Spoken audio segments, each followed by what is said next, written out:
Dr. Char brings HR experience spanning 34 years, cutting across multiple industries.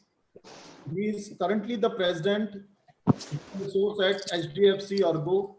He was the former group CHRO at Apollo Hospitals and was associated with Apollo Munich Health Insurance Company as executive director, chief people officer, and member of the board of management.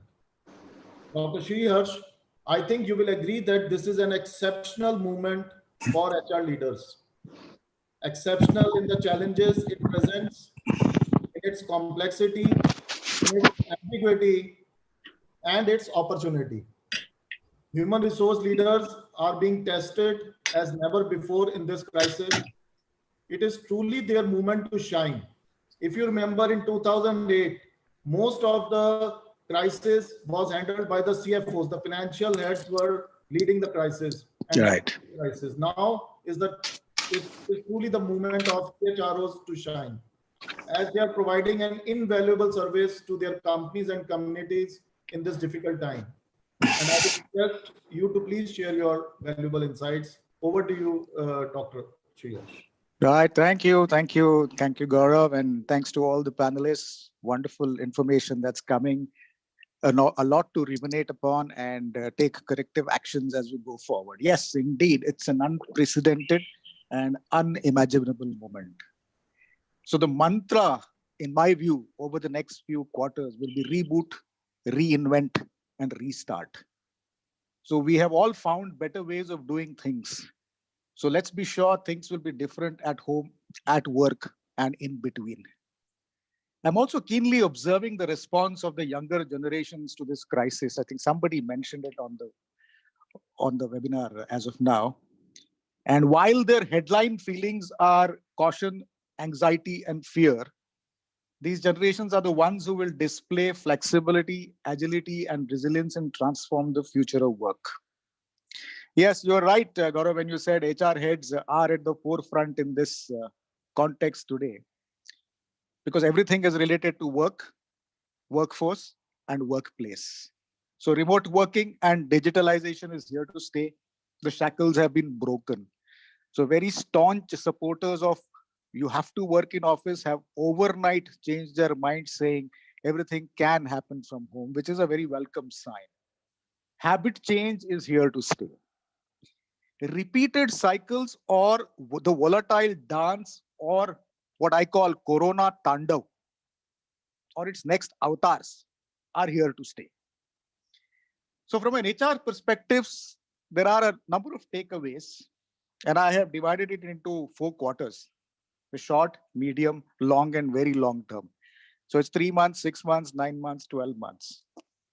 So in the short time, I think it will be people first, economics second, and making family life easier for employees, because confinement burnout is a large possibility. Many people are already facing this. Come Q2, you will have to start rating your employees as required to be in office and required to be at home, and schedule less people as and when the government clears the road back to normalcy.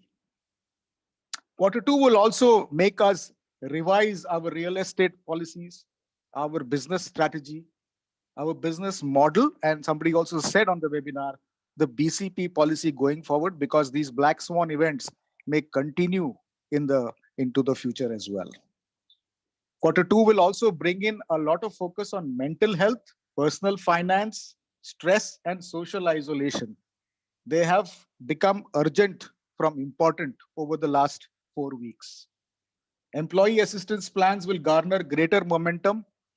In our own organization and many other organizations that I've been talking to, the flow into the employee assistance program, particularly counseling, is seeing an uptake. So what used to have about 15-20% usage now has gone up to about 30-40%.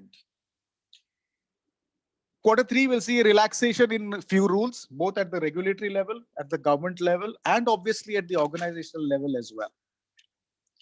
Now, we must remember it's a pandemic and not a productivity contest at this point in time, because there are many organizations and individuals who are hell-bent on showing each other who is working more.